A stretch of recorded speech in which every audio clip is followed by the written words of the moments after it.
Betrayed by my own brothers and sold into another man's land.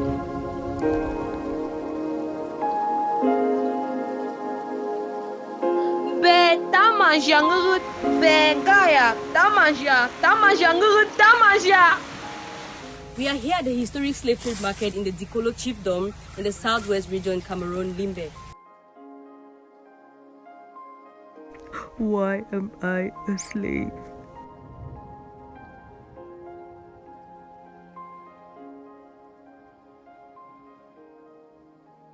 The Bimbia slave village reveals some of the horrors of the transatlantic slave trade that covered a period of 350 years. By the peak of the trade, more than 50 European-built slave posts were operational in West Africa. Countries involved included the Portuguese, the Dutch, the Danes, the British, the Swedes, the French, and Germans. The Bimbia slave site was one of the largest in Central Africa.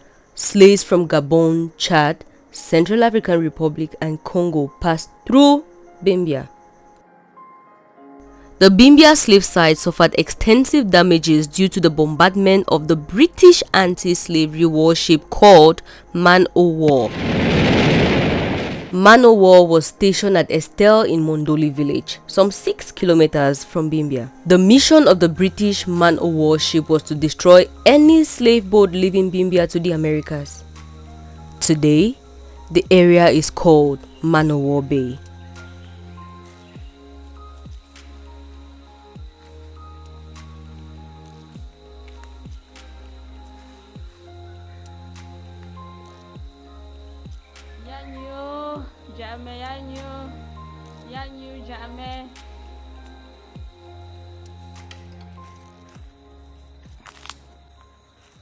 So when the slave, the way they promote Baminda, all sides, they came here to come and look for a job.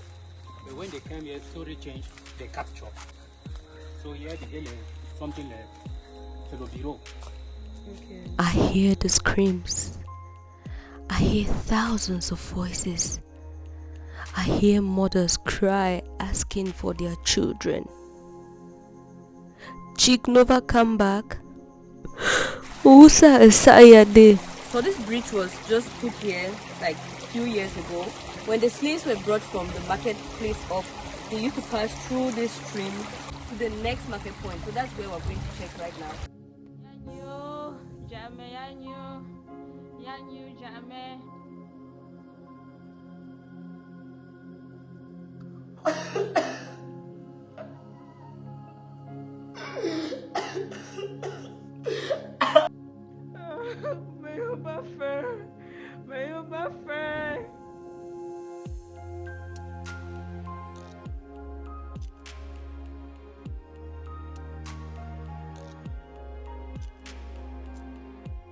Young men and women from the northwest, from the south, from the east came to the southwest to look for money.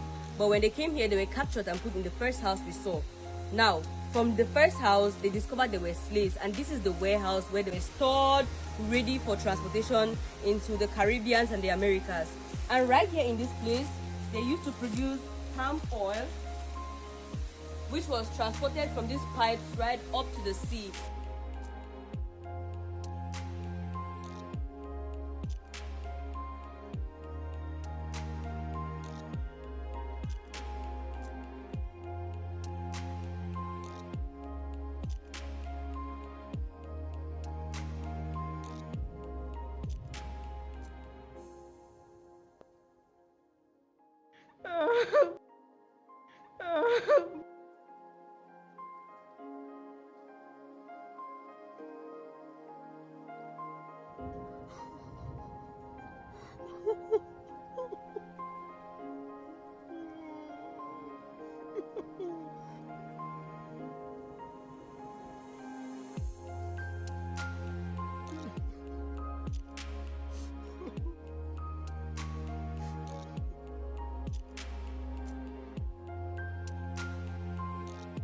Like this.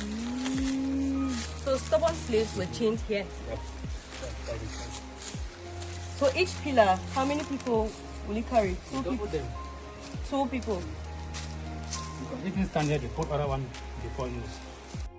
Yanyu, jame, yanyu, jame.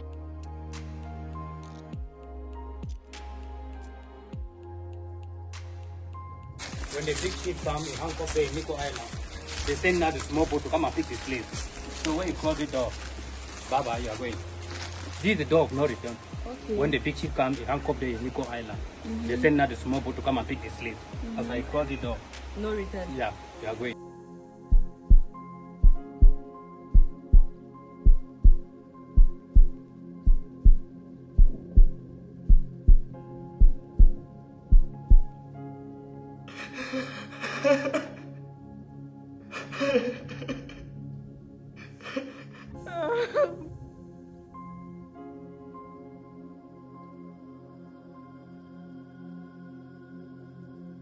You come and meet the chief to do that transaction.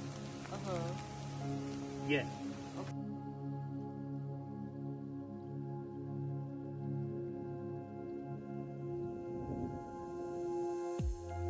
Gunpowder and hot drinks. They give you slave. They meet the chief, they do that transaction. Okay. Yeah. See the chain. There's a chain behind you. So everything you do, put it there and you eat like this. Okay. With your hands chained. Yeah, yeah. Yeah. See the chain. So they used to change their legs here. Yeah. Hands and legs. But this was just made to Yeah, no. This is original chain. Okay. Yeah. That's the original chain. I'm always today.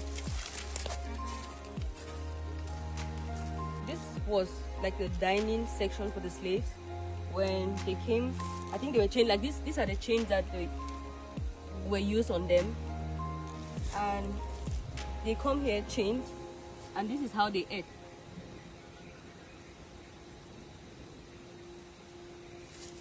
So the white people cannot join themselves with the slave. So the white people were taking Okay. So this is where the whites stayed.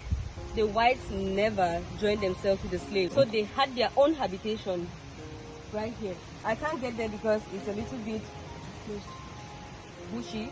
But they had their own door of no return. Any white that went out there was going out to the coast and wasn't coming back.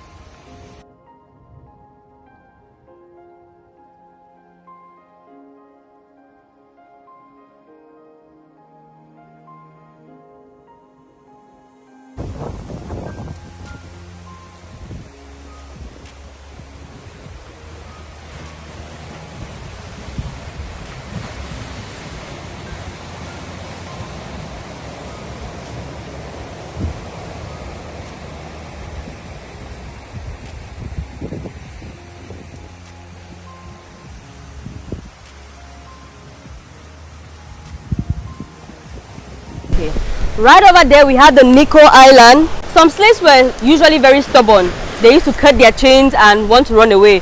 So what the whites did was they would take the slaves to the Nico Island and then threaten them. Since most of the slaves didn't know how to swim, they had to obey from the island. You may want to ask me why people were being threatened on their island. You have to understand that some of these slaves came from the northwest, some came from the west, searching for jobs here. So most of them or some of them did not know how to swim, because most Cameroonians don't know how to swim except those in the southwest like this. So when they took them over to the island, they got scared of the water and they had to submit themselves to the whites.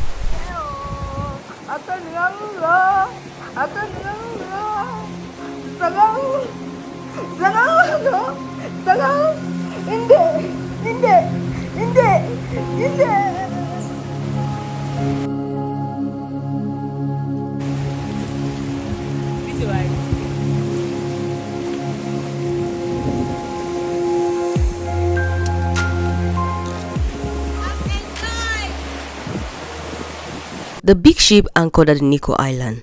Now, smaller boats were sent into the Bimbia Island to collect slaves from the door of no return. The boats usually passed through this little stream to the door of no return and into the sea. The ethnicity of captives transported from Cameroon: 205 Tikari people, 107 Douala Bimbia, 93 Bayangi, 91 Bakosi, 69 minor groups, 58 unidentifiable, Ngemba 47, Ambiguous 43, Chamba 41, Balondo 36, Womb 31, Widikum 30, Bafo 25, from outside region 21, making a total of 978 Cameroonians taken away to the Americas. Some of the commodities used for the purchase of captives included guns, gunpowder, bicycle, perfume, cotton, tobacco, jewelry, sugar, iron, rice, salt, cutlasses, mirrors, cigarettes, shoes, beer, sunglasses, clothes, walking sticks, just to name a few.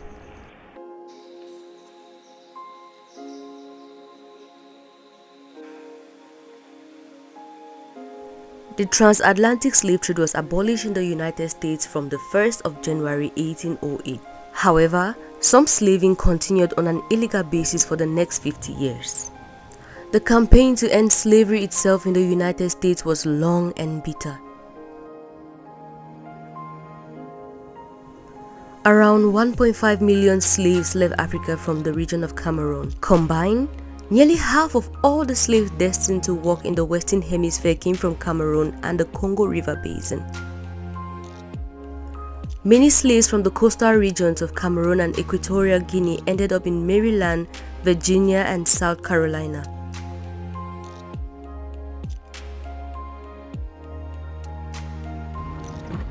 A little caution if you'll be visiting this area. The roads are not very good. There's lots of construction happening on the road, so it's not a very smooth ride. We just got to this place where the taxi cannot cross because the roads are terrible. So we're going to cross. Where's the other girl? Come here. We're going to cross on foot and a hill. Guys, when we were at the fish market, we met a bike guy. He told us to come here. 8,000 francs. Inside Limbe. 8,000 francs. I just say, hey, pardon. I know the day. What's going money that? Now go now say boya. Go boya. Come back. Go again. Come back. Then go again. Then come back.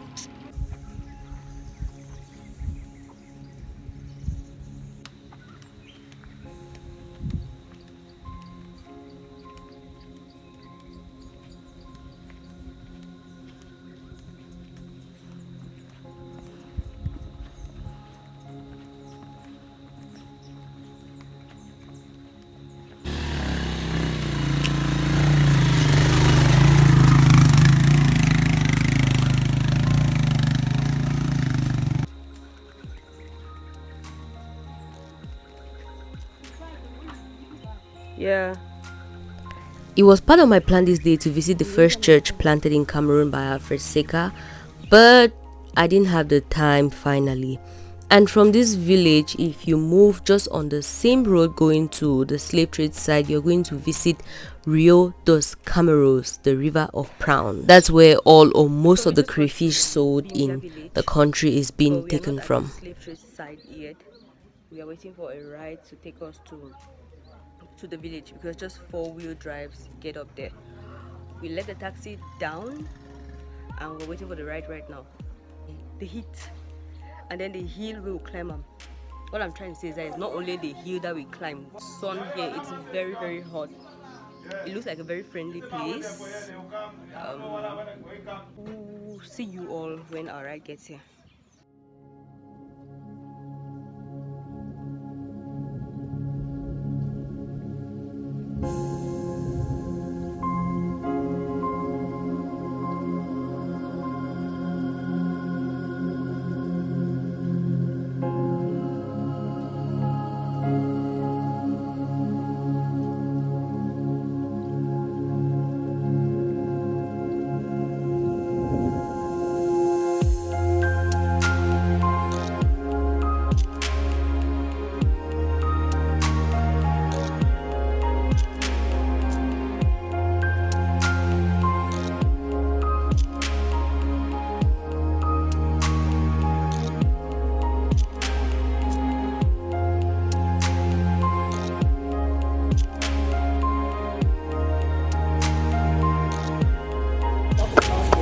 just got here.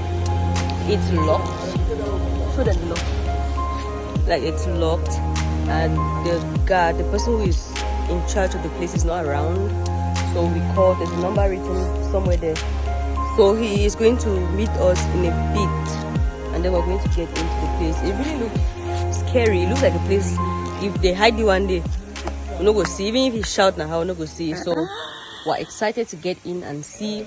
And we have come to the end of this video. I hope you liked this one. If you did and you want to be of support, you could go in the description box and buy me coffee. Leave me a comment, like this video, follow me on Instagram, and I will see you all in my next video. Bye bye. Oh no. Have you listened to my song?